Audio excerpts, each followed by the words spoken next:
Bonsoir. Clôture la semaine dernière à Kinshasa du colloque sur la problématique des originaires et non originaires. Organisé par l'Université de Kinshasa et l'Université catholique du Congo, les participants à ce colloque ont réfléchi sur la manière de remédier à ce phénomène qui constitue selon eux un germe des conflits et un frein au développement dans les provinces de la RDC. Ils ont recommandé au gouvernement notamment d'achever le processus de la décentralisation et d'effectuer le recrutement dans l'administration et dans la territoriale sur base d'un concours. Quelle analyse faire de la tenue de ce colloque? Voilà le thème de dialogue entre Congolais de ce soir. Nous recevons comme invité professeur Elikia Mbokolo, directeur d'études à l'école des hautes études en sciences sociales à Paris en France. Il a pris part à ce colloque. Professeur Elikia Mbokolo, bonsoir. Bonsoir. Professeur Arsène Mwaka, professeur à l'université de Kinshasa et député national de l'opposition. Il a aussi pris part à ce colloque. Bonsoir professeur Mwaka. Bonsoir Alain. Professeur Abbé Richard Mugaruka, analyste et professeur à l'Université catholique du Congo. Monsieur l'abbé Mugaruka, bonsoir. Bonsoir. Merci de nous recevoir chez vous.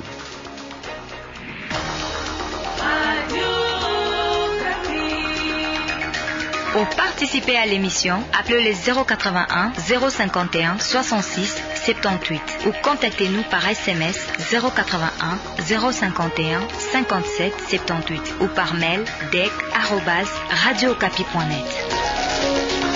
Il s'est tenu à Kinshasa du 11 au 13 juin dernier le colloque sur la problématique des originaires et non originaires en RDC, organisé par l'Université de Kinshasa et l'Université catholique du Congo.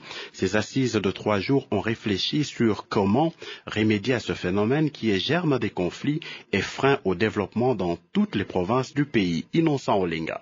Les participants, à majorité des professeurs d'université, sont d'avis que si l'on utilise ces critères d'originaire ou de non-originaire pour définir l'ordre des priorités dans la distribution de tout avantage social, économique et politique, on s'engage dans une logique sociale suicidaire. Pour le professeur Thiello, ministre de l'enseignement supérieur et universitaire, s'attacher seulement à sa petite identité ethnique paraît ridicule. Il est ridicule pour les citoyens d'un grand pays comme la République démocratique du Congo de chercher seulement à s'attacher à sa petite identité ethnique ou provinciale. Il est grand temps que nous attachions à ce qui unit, tel que la profession, la vision politique, la vision économique, et non à ce qui divise. Dans la même logique, le professeur Elikia Mbokolo estime que la préférence pour l'originaire, mon frère, est une tendance très dangereuse. On sait que les originaires de certaines régions ont pillé leur région d'origine. Il y a des gouverneurs qui ont saccagé des régions entières. Donc la préférence pour l'originaire, mon frère, est une tendance très très dangereuse. Il faut plutôt pousser les gens vers la préférence pour un programme. Avec ces colloques, les éminents professeurs veulent que cette dynamique d'exclusion ne s'enflamme pas lors des prochaines échéances électorales provinciales et locales au risque d'hypothéquer le processus même de la décentralisation. Merci Innocent Olinga. Professeur Elikia Mbokolo, je rappelle que vous êtes directeur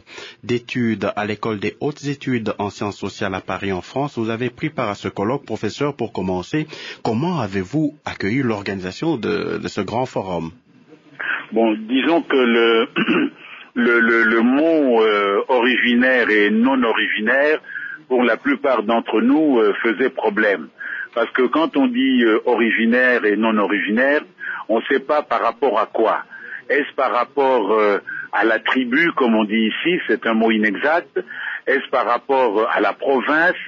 Est-ce par rapport à la région grande dont on fait partie? Par exemple, on dit les originaires de l'Est ou les originaires du Sud.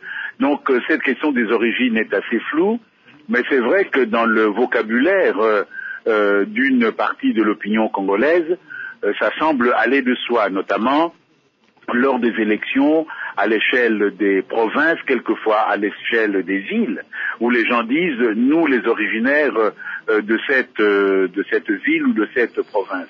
Donc ce que nous avons fait, ça a été de mettre en garde les uns et les autres. Il y avait là notamment des parlementaires, pas seulement Arsène Mwaka, mais quelques autres, pour leur dire faites attention à ces mots qui sont extrêmement dangereux, parce que d'abord la Constitution nous reconnaît tous comme citoyens du Congo et non pas citoyens de telle province ou de tel territoire. Mais puisque la chose existe, eh bien, il faut essayer de faire avec, notamment éliminer certains préjugés qui frappent les gens. Donc on dit que les gens de telle province ou de tel territoire ont telle qualité ou tel défaut, que certains sont travailleurs, d'autres sont paresseux. Et donc on a dit que tout ça c'est des préjugés qui ne correspondent à rien. Il faut déjà les dégager et ensuite montrer ce que les gens sont effectivement et finalement mettre ensemble les critères pour vivre ensemble comme les citoyens d'un même pays.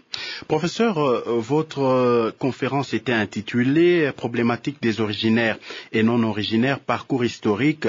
C'est un exercice très difficile que je vais vous demander, professeur, en très peu de mots. À quand remonte la question des originaires et non originaires en RDC? Bon, disons, une première chose qu'on peut dire, c'est que la population de la RDC, dans la très longue durée, disons jusqu'à la fin du 19e siècle à la colonisation, était une population très mobile. Les gens circulaient beaucoup sans qu'il y ait des restrictions et souvent les gens étaient adoptés dans des régions qui n'étaient pas leur propre région. Bon, ensuite, avec la colonisation, il y a une fixation des gens par rapport à des territoires avec des qualités et des défauts. Donc on va dire par exemple les Bangalas sont bons pour l'armée. Mais nous savons que les Bangalas n'existent pas. Il y a une langue, le Lingala, qui est parlée par toute une série de gens. Donc on dira que tels autres sont travailleurs, tels autres ont tendance à être les rebelles. Donc on a fixé les territoires, on a fixé les gens. Et le problème que nous avons aujourd'hui, c'est que notre constitution, commet des erreurs graves par rapport à cette question. Par exemple, on définit le Congolais de naissance comme appartenant à l'une des ethnies qui se sont fondues dans ce qu'est le Congo aujourd'hui. Donc on définit la citoyenneté congolaise par rapport à des ethnies, alors qu'il faut définir les Congolais par rapport à la nation congolaise. Donc à partir de là, vous comprenez que tous les drames que nous avons connus au Kasaï, au Katanga, dans d'autres régions, nous appellent à être beaucoup plus vigilants.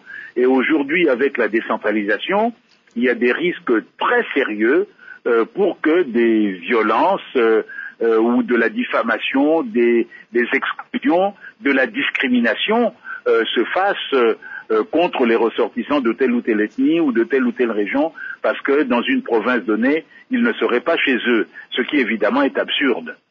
Professeur, vous dites qu'avec la colonisation, les gens ont été fixés dans leur territoire. Est-ce qu'on peut considérer des moments tels que la zaïrianisation ont exacerbé pratiquement cette question des originaires et non originaires, par exemple? Bon, c'est vrai qu'au moment de la zaïrianisation, on a procédé à deux échelles. D'abord, on a donné des biens aux gens qui faisaient partie du réseau politique proche du pouvoir de la Deuxième République. Donc ce sont des copains qui se sont partagés un certain nombre de choses. Et puis la deuxième dimension, en effet, on a donné aux originaires, entre guillemets, d'une région, les biens qui étaient dans cette région en disant vous êtes les mieux placés pour les gérer. Mais qu'est-ce qu'on a vu?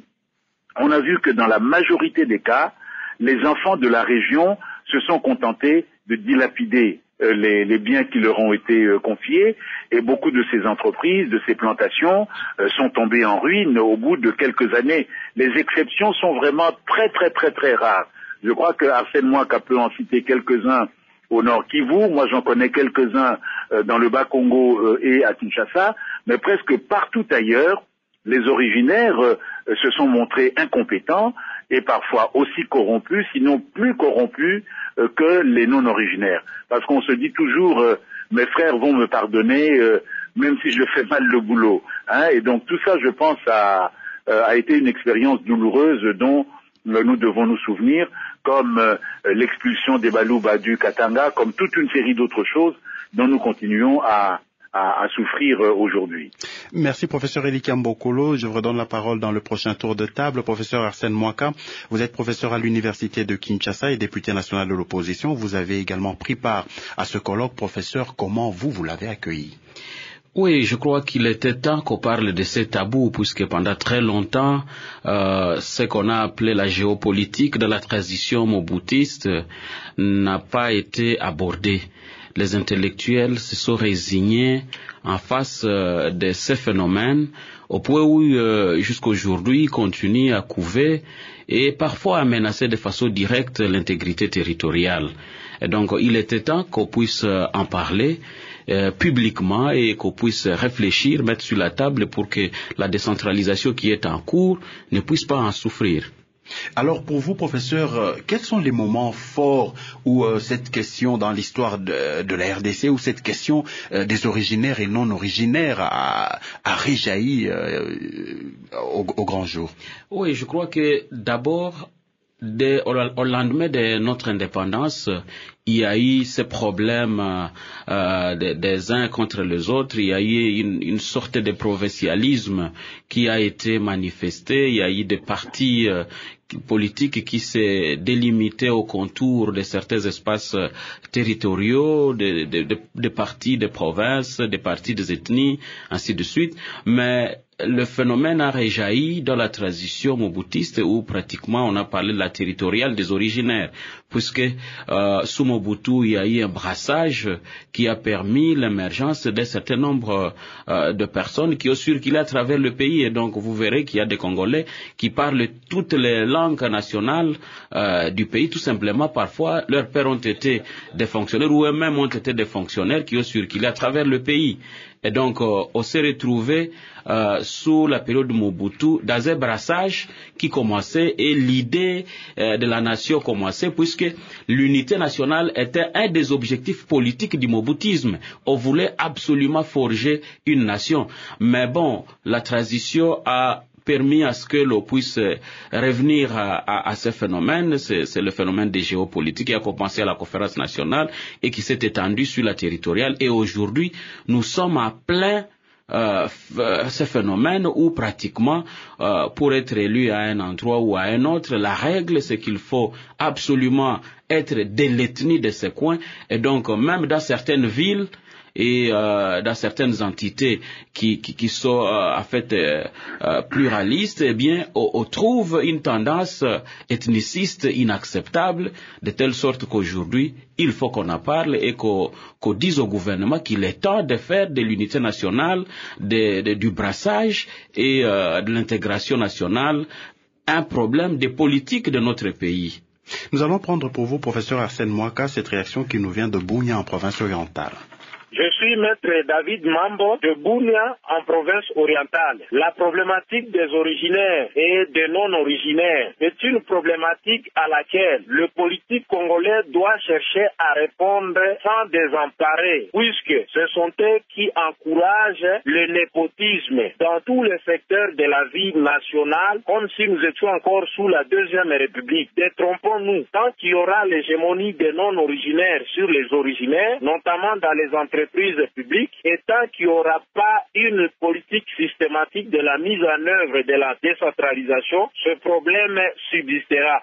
Professeur, l'homme politique congolais, le politicien congolais, serait-il le seul responsable des dérives de cette question des originaires et des non-originaires? Bon, je crois qu'il est l'acteur principal, mais il n'est pas le seul, puisque ces phénomènes traversent même les églises. Je crois que Maître Mambo David, à partir de Bunia, vient de vous dire que l'un des problèmes, ce sont les grandes entreprises publiques. On voit par exemple les Kilomoto, où on voit pratiquement des originaires de l'Ituri dire que l'entreprise se retrouve chez nous, c'est l'or de la terre de nos ancêtres, et donc il est très logique que nous puissions être, si pas les plus nombreux, sinon tout simplement les seuls, non seulement à diriger, mais aussi à travailler dans cette entreprise nationale. Et donc c'est là la problématique justement. Doit-on privilégier les ressortissants de telle ou telle province dans des entreprises publiques de ce genre, ou privilégier la compétence? Et donc le vrai débat c'est celui-là, parce que s'il y a des originaires de telle ou telle autre province qui sont compétents et qui peuvent concourir et qui satisfont au concours, je crois que ça ne posera pas de problème. Mais ici le problème c'est aussi celui de la justice sociale. C'est-à-dire, c'est là que le politicien devient prioritairement grand responsable de ces phénomènes, d'autant plus que dans l'engagement au sein des entreprises, il faut avoir tel parapluie, tel autre, et finalement, on fout n'importe qui à n'importe quelle place, et au détriment de tous les équilibres. Et donc, je me dis, c'est un débat entre cet équilibre territorial et pratiquement la compétence. On doit choisir, on doit faire un choix, et je semble croire que ce colloque a plaidé pour la compétence. Nous devons privilégier la compétence. Chacun doit s'exprimer non pas au nom de l'ethnie, non pas au nom du coin, mais il doit s'exprimer au nom de la compétence. Professeur, on se souvient quand même que dans ce pays, il y a un moment où, pour accéder à l'université, il y avait également un problème des quotas. Oui, en fait, c'est cela pratiquement le paradoxe. Quand vous lisez les ouvrages du professeur Kabouya qui parle des paradoxes que l'on a observés au même moment qu'on avait un régime qui prônait le nationalisme et l'unité nationale, au même moment, il y avait en dessous des pratiques qui frisaient pratiquement la tribalisation, l'ethnicisation pratiquement de la vie nationale. Et donc là aussi c'est un problème, puisque au même moment qu'on plantait les germes de l'unité nationale, on procédait aussi par de l'autre côté ce qui n'allait pas. Et donc je semble croire que dans une université, pour être inscrit, il ne faut pas être de telle ou telle autre province, mais il faut être capable d'embrasser l'université. S'il y a des critères comme le pourcentage, ainsi de suite, je semble croire qu'il était normal que l'on puisse y revenir. Mais je crois que les réflexions, même au sein de la conférence, ont tourné autour des universités que nous avons aujourd'hui dans nos provinces. Il y a pratiquement des universités de villages, des territoires, des tribus, en fait des ethnies, des provinces, à telle enseigne qu'on se demande, faut-il inscrire dans une telle université uniquement des ressortissants de tel coin, ou faut-il y mettre des quotas pour dire, vous les autres ressortissants de cette province, vous devez aller vous brasser dans la province voisine et n'inscrire par exemple que 30%, et donc faire bouger les universités, des mécanismes de ce genre qui peuvent procéder par des quotas, non pas pour perpétuer ces phénomènes, mais pour essayer de pousser les gens à se brasser. Monsieur l'abbé Richard Mugaruka, est-ce que vous nous suivez? Vous êtes en ligne? Oui. Vous êtes analyste et professeur à l'université catholique au Congo. De votre point de vue d'analyste, comment vous avez perçu l'organisation de ce colloque? Je pense que le problème tel qu'il est posé n'a pas été dès le départ bien circonscrit, et surtout il n'a pas tenu compte des réalités sociologiques qui déterminent toute politique. Eh bien voilà, nous sommes dans un pays où vous avez aujourd'hui à peu près 400 ethnies, 400 tribus. Et ces tribus ont toujours existé depuis que les Belges ont donc décidé les Européens à Berlin ont décidé de créer la République démocratique du Congo. C'est une diversité ethnique qui va de pair avec des particularités culturelles, avec certaines spécificités sur le plan, par exemple, des métiers. Vous avez des tribus d'éleveurs, des tribus d'agriculteurs, des tribus de chasseurs. Vous avez donc une panoplie de tribus, d'ethnies qui ont été intégrées dans l'ensemble qu'on appelle aujourd'hui la République démocratique du Congo. C'est un fait, il faut d'abord en prendre acte. Et ce fait n'est pas en soi mauvais. Pour moi, l'altérité et la diversité, ce n'est pas un danger, ce n'est pas un risque, c'est d'abord une richesse. Et cette richesse, on aurait pu la capitaliser en commençant par permettre à chacune de ces ethnies de développer ce qu'elle avait comme valeur culturelle spécifique, en permettant à chacune de ces tribus-là de ne pas abandonner leurs traditions, et surtout en évitant que, par exemple, les langues de ces tribus-là disparaissent. Cette diversité-là est une richesse qu'on aurait pu exploiter, qu'on aurait pu mettre en valeur et qui pourrait contribuer à l'enrichissement de l'ensemble. Parce que, comme je l'ai dit, l'altérité et la diversité, ce n'est pas un danger, c'est même une chance, c'est une richesse. Maintenant, qu'est-ce qui s'est passé?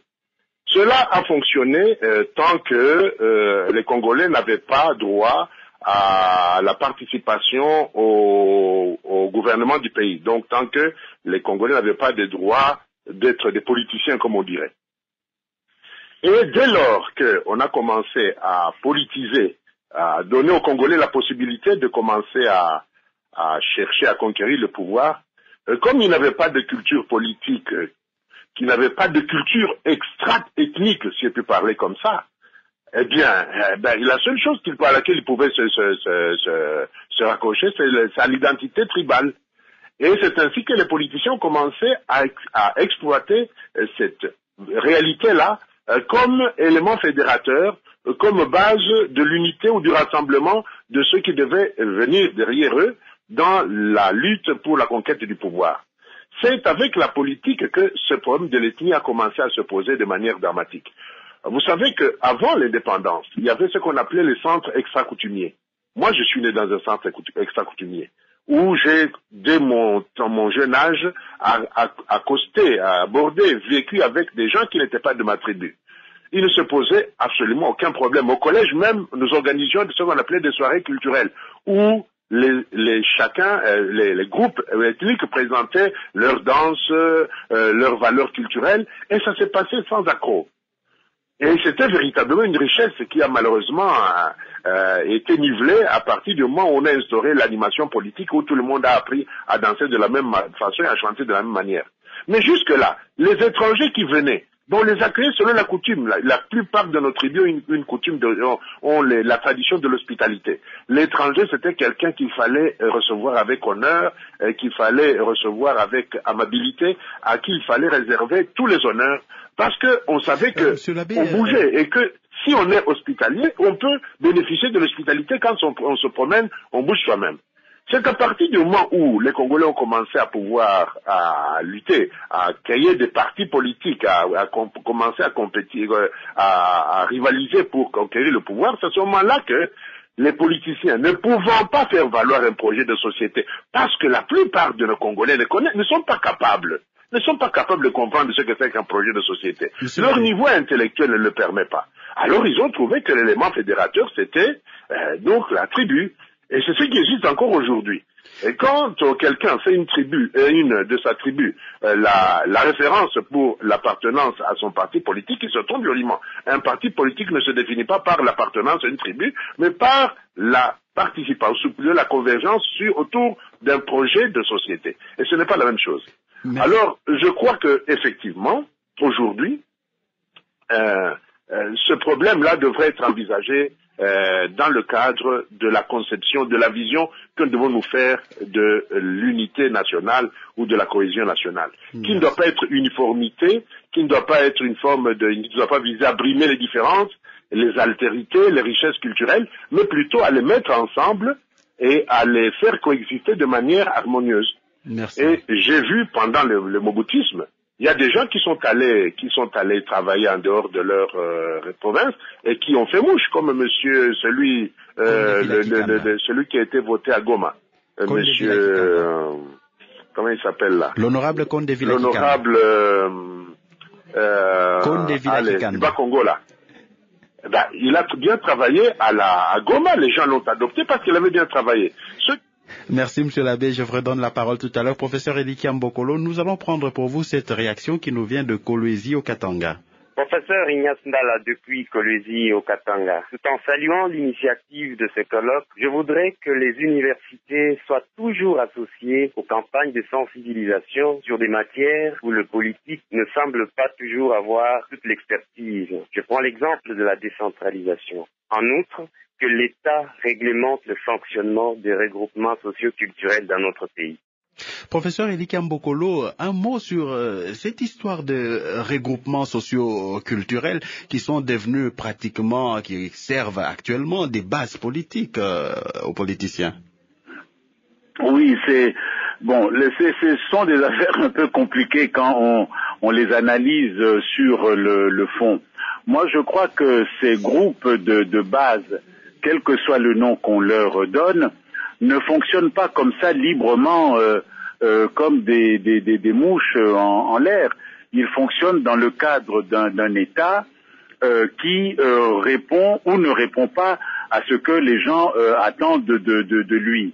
Il y a une chose qui manque dans notre pays, c'est, ne parlons pas de la liberté, c'est la question de l'égalité de droit et ce que cela suppose pour les citoyens, la question de la solidarité.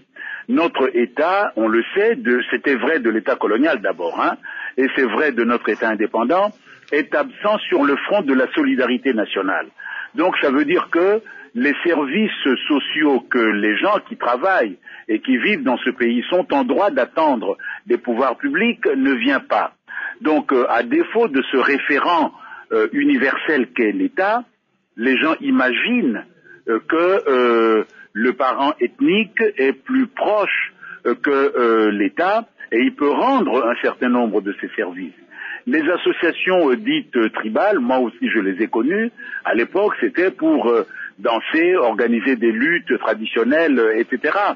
On voyait d'ailleurs que quand on mettait ensemble les Bakongo par exemple, ici à Kinshasa, on voyait que le référent ethnique Congo n'existait pas, puisque entre les Bakongo, il y en avait qui parlaient Kindibu, qui parlaient Kintandu, qui parlaient Kisolongo, etc. Donc la réalité, l'identité locale est une réalité effective, mais il ne faut pas le voir comme quelque chose qui existe de tout temps et qui va exister de tout temps. Ce n'est pas comme ça que ça fonctionne en réalité. Pour nous qui vivons à Kinshasa, nous savons par exemple que le mariage Yakato-Vanda, qui aujourd'hui se développe dans la plus grande partie de la jeunesse quinoise, c'est un mariage où ce sont plutôt les relations de quartier qui importent, les relations à l'intérieur des églises qui importent. Hein, si on prie ensemble dans la même église, on n'est pas de l'Est, du Nord ou du Sud, on est les frères en Jésus à l'intérieur d'une église. Donc l'identité des gens, c'est ce que j'avais défendu, est toujours une identité multiple. Donc il n'y a aucune raison de privilégier telle identité par rapport à d'autres et de nous ramener systématiquement à l'identité ethnique ou tribale. Ce n'est pas vrai que tous les gens se sentent d'abord de telle tribu ou de tel État. Selon les lieux, ils se sentent ceci ou cela, hommes ou femmes, intellectuels ou travailleurs manuels, etc. Donc c'est cette pluralité que nous devons utiliser pour aller de l'avant. L'auditeur qui vient de parler a évoqué la question de l'université.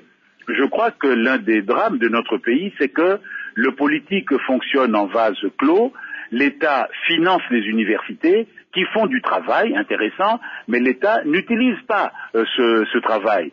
Et donc on a entendu par exemple au cours de ces 3 journées de colloque, quelqu'un, je ne sais plus si c'était un député ou un journaliste, dire que compte tenu de la diversité tribale, il faudrait avoir une présidence rotative qui pourrait tous les 5 ans élire un président dans telle ou telle tribu. Si nous avons 400 tribus, certains disent 430 ou 450, et que chaque tribu doive donner 5 ans de mandat au président de la République, il faudra 2000 ans pour que l'ensemble des groupes ethniques du pays ait satisfaction. Donc ce n'est pas là que ça se passe.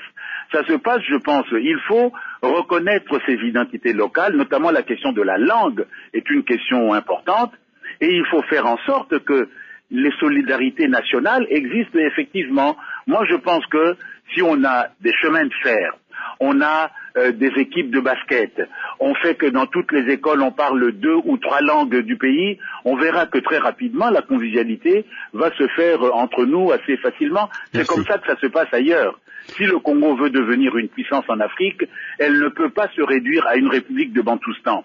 Elle doit être une république de citoyens qui appartiennent à une nation, qui ont chacun peut-être leur identité, mais qui se reconnaissent d'abord comme citoyens de la République démocratique du Congo. Merci professeur Eli Kiambokolo. Professeur Mwaka, très rapidement, avant que l'on aborde la deuxième partie de cette émission qui concerne les recommandations, professeur, l'abbé Mugaruka disait tout à l'heure que l'altérité, la diversité culturelle, c'est une richesse, c'est quelque chose de bien, mais tout a dérapé lorsqu'on a politisé les choses. Peut-on considérer que l'État a joué un rôle néfaste dans ce sens? Oui, je l'ai dit quand même pour dire que l'État est animé par des individus et donc c'est vers ces individus qu'il faut aller, puisque le plus souvent, quand nous disons que l'État est fautif, nous oublions que derrière ce qu'on appelle État, il y a des hommes, et sont des Congolais, généralement des politiques. Et donc, je voudrais dire qu'il y a réellement un problème dès lors que l'on peut vous présenter un programme de gouvernement et on oublie de faire de l'unité nationale, de l'intégration nationale, une des préoccupations, et avec pratiquement un programme clair j'ai vu dans l'actuel programme du gouvernement le concept de nouvelle citoyenneté. On aurait bien voulu comprendre ça signifie quoi et ça va se matérialiser comment. Maintenant que nous sommes à une année du mandat, on a consommé une année, on est avancé de combien de pas, quelles sont les actions concrètes que l'on a eu à mener. C'est peut-être là que se situe le vrai problème. Mais je voulais quand même placer un mot sur ce qui a été dit par l'abbé Mugaruka. Je vous en prie. Qui a dit qu'il y avait des ethnies d'agriculteurs, d'éleveurs, des chasseurs, pour dire justement, c'est aussi ça le problème. Dès lors qu'on considère qu'il y a des ethnies d'agriculteurs, d'éleveurs, et ainsi de suite, alors d'esclaves et de libres, exactement. Et donc là aussi commence le problème.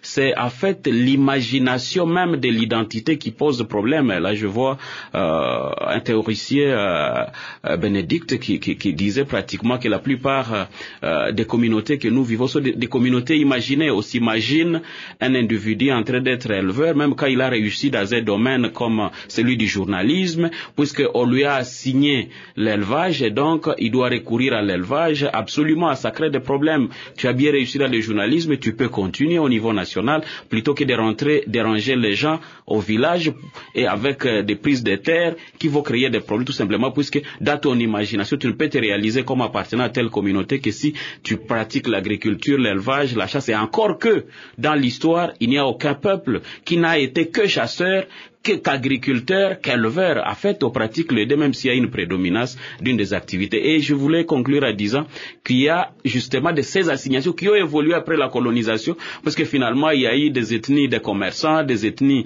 de militaires, et ainsi de suite, de telle sorte que si tu quittes l'activité qui est assignée à ton ethnie ou à ton origine à toi, tu crées un problème. Et donc, là, on se bat entre originaires, puisque tu es allé dans une profession qui n'est pas la tienne. Et là, c'est anormal dans ces pays. Merci, professeur. Le colloque tenu la semaine dernière à Kinshasa sur la problématique des originaires et des non-originaires a formulé à l'endroit du gouvernement, du Parlement et de la société civile une vingtaine de recommandations, notamment la mise à la disposition du pays d'une carte géographique et d'une carte d'identité, et aussi la mise en place de certaines institutions, surtout dans le secteur de la justice. Le professeur Obotela Noël Rachidi, président de ce colloque, répond au micro de Guy Maté. Une première recommandation, c'était parachever la mise en place de la décentralisation. Une autre recommandation adressée encore aux institutions, c'est que les personnels recrutés au sein de la fonction publique ou bien de l'administration publique les soient sur la base d'un concours. Plus question de népotisme, de clientélisme, ainsi de suite, pour mettre en place quelqu'un. Troisième recommandation, mettre en place les différentes institutions prévues par la Constitution. Il y a encore des institutions qui ne sont pas encore mises en place, surtout au niveau de la justice et à d'autres niveaux encore. Une quatrième recommandation, c'est de mettre à la disposition du pays la carte géographique et la carte d'identité. Une autre recommandation que je considère comme une recommandation importante, c'est essayer de diminuer les inégalités et favoriser l'intégration, c'est de rendre obligatoire la connaissance et la maîtrise des 4 langues nationales. Une dernière, c'est de mettre fin aux inégalités politiques, économiques et sociales dans le pays. Professeur Arsène Mwaka, avant que je ne donne la parole à l'abbé Richard Mugaruka, l'abbé Mugaruka a finalement dit que ce colloque mettait à la lumière le problème de l'unité nationale. Que devons-nous faire de l'unité nationale? En ce moment, on parle de cohésion nationale, de débat, dialogue national. Professeur, ces recommandations sont-elles efficaces? Naturellement, nous suggérons aux politiques, il le peut prendre ou il ne peut pas prendre.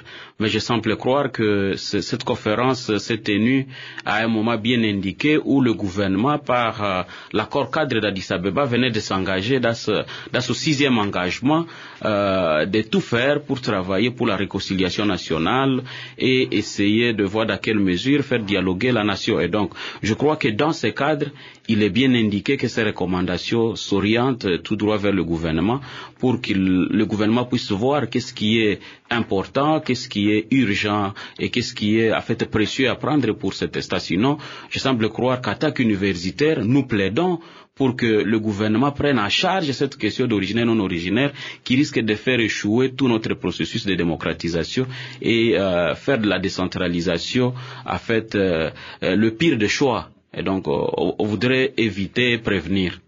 Monsieur l'abbé Richard Mugaruka, nous prenons pour vous cette réaction qui vient de Goma au Nord Kivu.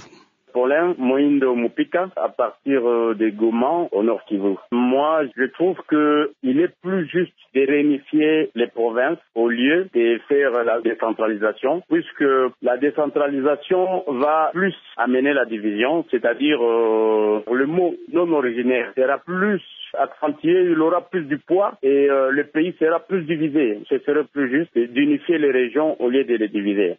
Professeur, parmi les recommandations, les participants ont notamment demandé au gouvernement de parachever la mise en place de la décentralisation et notre auditeur Paulin Mupika que vous venez de suivre, lui pense que c'est plutôt dangereux. Quelle est votre analyse? Monsieur l'abbé Mugaruka?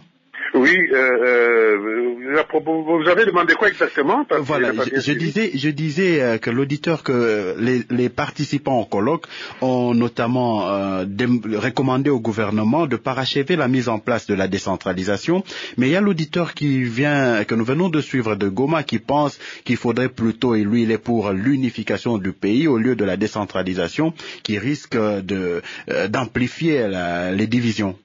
Non, je suis d'accord avec lui pour dire que tant que l'on n'aura pas consolidé l'unité nationale, il ne sera pas possible de prendre le risque de décentraliser parce que on va donner à toutes les forces centrifuges, y compris le tribalisme, tout ce que vous dénoncez comme exclusion, la possibilité de se développer, de s'exprimer davantage. Je pense qu'au niveau où on en est aujourd'hui, il faut sans doute renforcer l'unité du pays. Mais je ne conçois pas cette unité comme une uniformité, je le répète.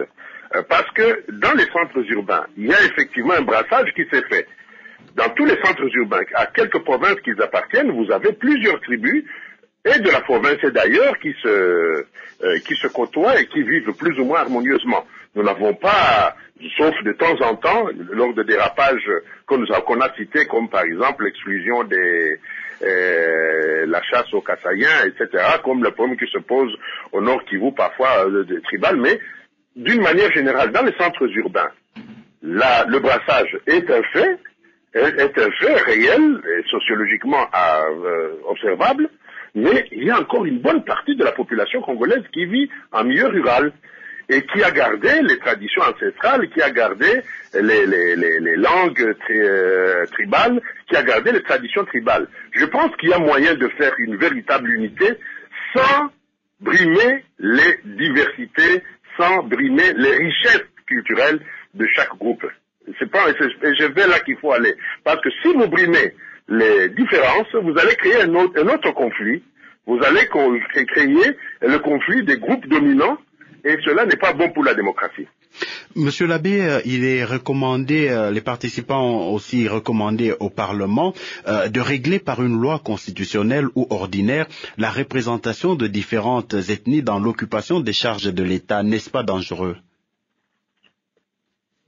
Je pense que la politique du pays n'a rien à voir avec la tribu en tant que telle. Les tribus sont des réalités sociologiques et qui comportent des valeurs culturelles qu'il faut pour moi sauvegarder, qu'il faut même protéger. Mais lorsqu'on parle du pays, il faut sortir de la tribu. L'avenir du Congo n'est pas dans les tribus et dans les villages.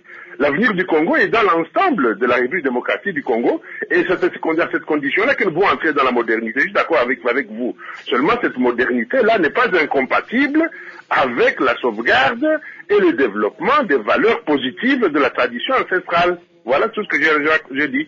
Et une modernité qui ne tient pas compte de ces valeurs ancestrales, valeurs identitaires et culturelles, risque de faire que nous allons nous diluer dans un monde où nous n'avons plus d'existence spécifique.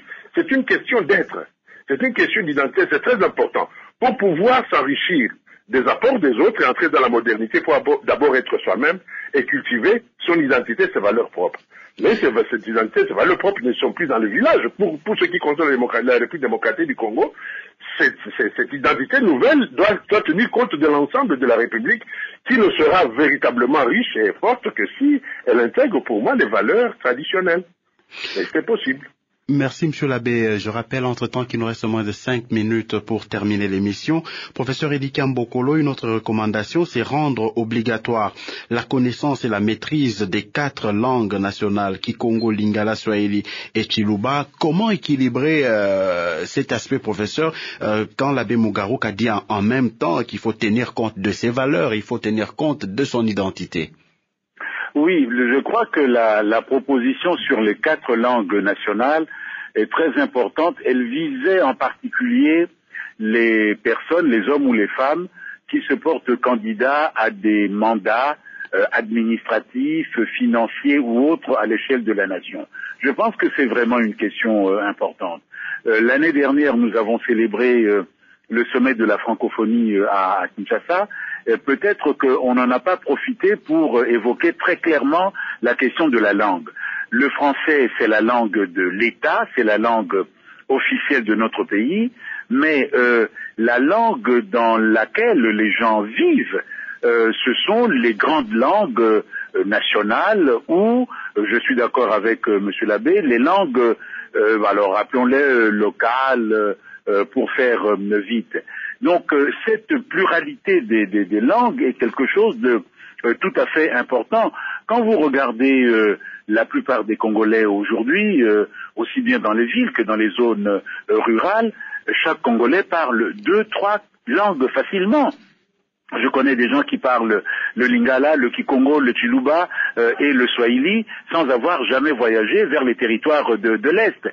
Et quelques-uns parlent des langues vernaculaires, donc des langues liées justement à ces groupes ethniques. Je crois que c'est absolument important. Merci, et à mon avis, le système d'enseignement que nous avons, qui oblige les gamins et les gamines à apprendre le français dès l'entrée à l'école, est une très mauvaise chose. Donc, on peut passer par le détour de ces langues nationales ou locales. Merci. Pour avoir demain des citoyens qui maîtriseront parfaitement le français ou l'anglais et aussi professeur. Les langues du pays, et ça facilitera effectivement le brassage. Merci professeur. Je considère cela aussi comme votre conclusion parce que l'émission va toucher à sa fin. Professeur Mwaka, il faut réformer le système éducatif congolais, disait le prof Edika Mbokolo en terminant son propos. Absolument. Je crois que l'école est un espace de socialisation par excellence où c'est que le pays, où en fait le gouvernement veut que nous devenions transit. C'est par l'école qu'on doit en fait faire transiter la vision de l'État et même de notre gouvernement sur la question de l'unité nationale et les combats contre toutes ces velléités originaires, non originaires. Et donc, je semble croire qu'il faut procéder par l'école et je suis de cet avis. En parlant de l'éducation, professeur, il y a une autre recommandation qui dit reformer les cours d'éducation civique et politique en mettant l'accent sur l'apprentissage de l'hymne national. On se souvient qu'il y a peu de temps, il y avait une vaste campagne en faveur de l'hymne national, mais qui s'est très vite terminée. Malheureusement, c'était l'initiative d'un individu, c'était l'ADG Kipolongo Mukambilwa, et donc je suis désolé que la nouvelle citoyenneté croit qu'elle doit se faire en dehors, par exemple, de ces questions d'hymne national et même refaire le cours d'éducation à la citoyenneté. Et donc, je semble croire que c'est important tant au niveau de l'école primaire, secondaire et même au niveau des universités.